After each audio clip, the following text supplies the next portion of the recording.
Hi guys, this is Brad from MJB and I've got another motor repair video.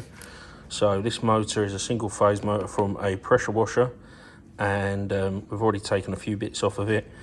We have soaked the pulley in some release agent plus gas, and now we're just dotting the end plates so that they've got witness marks for when we put it back together.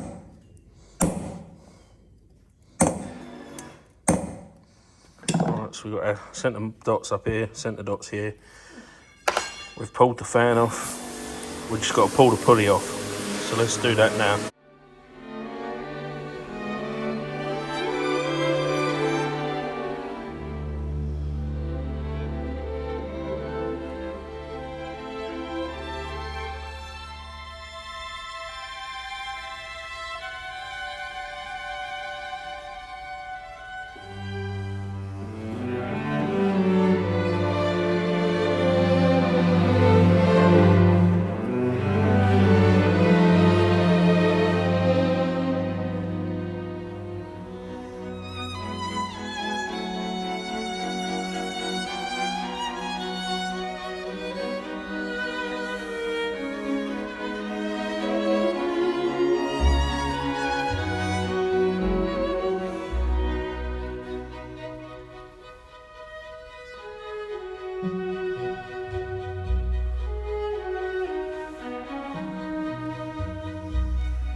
Right, so I'll just take you through some of the tests we do to check a motor, whether it's worth baking it or not.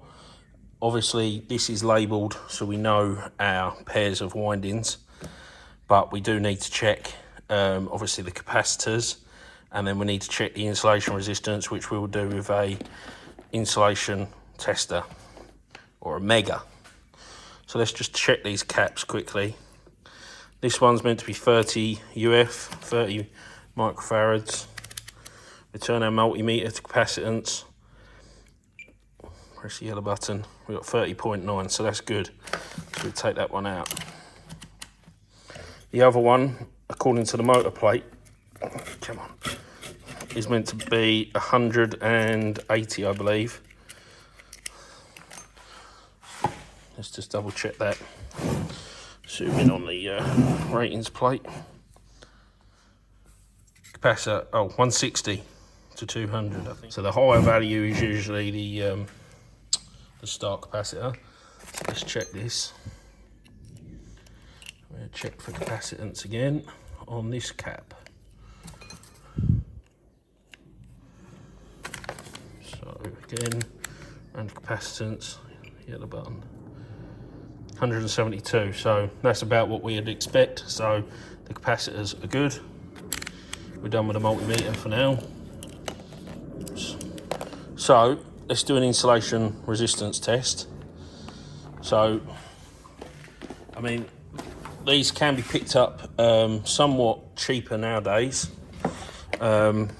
especially used megas. The actual mega brand are usually a fair bit cheaper. So you normally want to double your voltage on what you'd normally run at. We'll take the red crocodile clip and we will run that to U1. So I've got U1 and U2 there, Z1 and Z2. So that's two pairs of windings. So we'll chuck that on U1 and we'll go to Z1. So we're checking winding to winding now. Just make sure nothing's touching earth. Test. Right, so we know that is not great insulation. That is going to earth. That is going between the windings. So they're definitely wet, but it's not zero. Now let's just check U1 to earth, which we would expect to be higher. Not really. So we could have blown windings here. We're not going to know until we take the motor apart whether this is worth baking. It's just the case on the motor. Hands out the way. Test. Not good either. And it's that not good, we're dropping voltage down to 75 volts, even though we're testing at 500. Let's crack the end plates off and get this cap off. So even if this motor's scrapped, the cap shall be kept.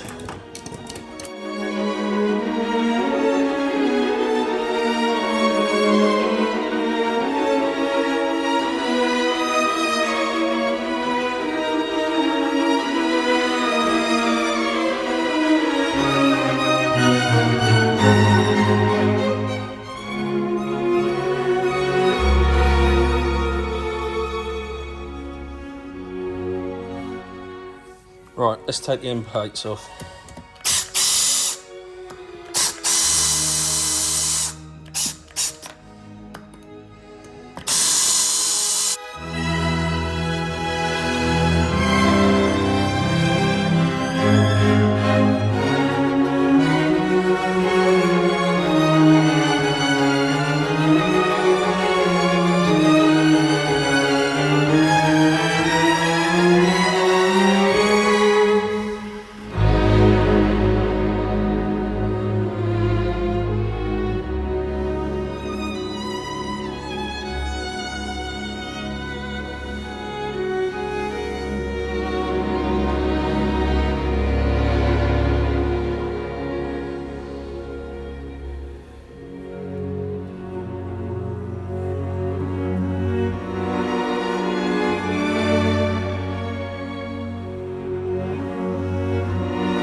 Right, I'm not seeing any evidence of the windings having blown at the ends. It usually be around here somewhere.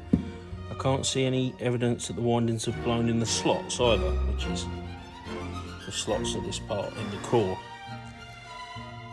So, I would say that's good. I'm going to wash this out now with some, I don't know, might be best just to wash it out with some water, and then we'll stick it in the oven and we'll see what happens. But that's basically the level that you need to get it stripped down to in order to be able to bake it. And once we bake it, we'll know if it's savable or not. Just take this off.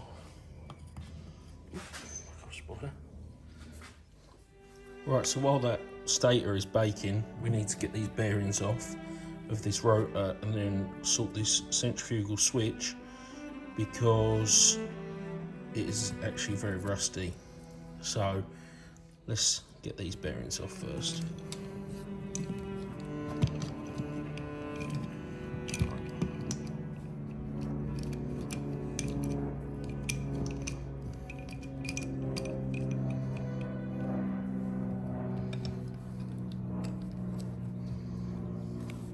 Nice. Grease everywhere.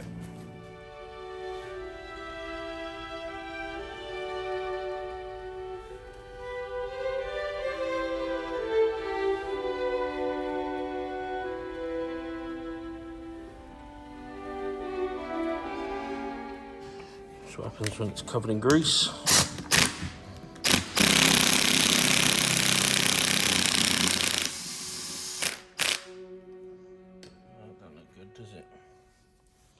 broken bit of plastic now.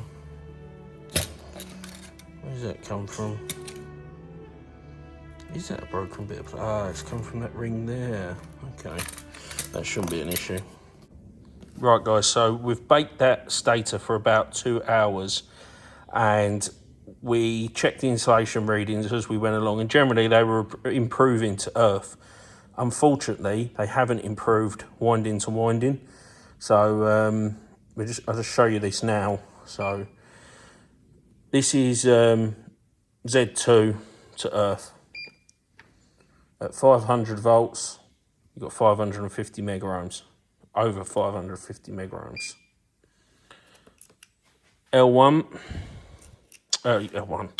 U1, sorry. Let's look.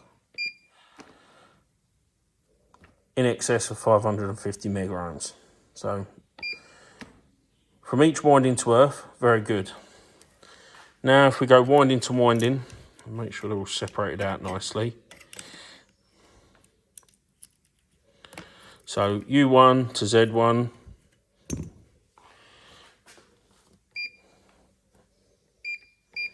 .500 volts, 0.3 mega ohms, which isn't really good enough.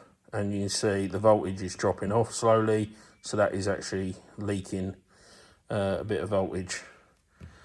So yeah, I think this motor's toast. It'll need rewinding. Not really prepared to do that for what this piece of equipment is. What I'll do is I'll donate this motor to the rewinders, and they might be able to use it. You know, they might rewind it for another job. They might use the end plates. They might use the fan. They might use the rotor, because all them bits are good. The only bits we've got problems with are obviously the windings and the centrifugal switch. So yeah, not a brilliant end to that one, but it is what it is. You can't save every motor that's been that wet. We did spray a little bit of varnish on the ends of the windings just in case there was, you know, one of these connections going down into the windings that was touching one another. That hasn't really helped it. You can see now that the mega ohms will rise slightly over time, but yeah, still not great, less than half a mega ohm. So there we go, that's the end of that one, unfortunately. I'll let you know what the winders do with it, and they might be able to give it a second life. A bit of a shame because it's quite a nicely made motor, but this is what happens when motors get wet.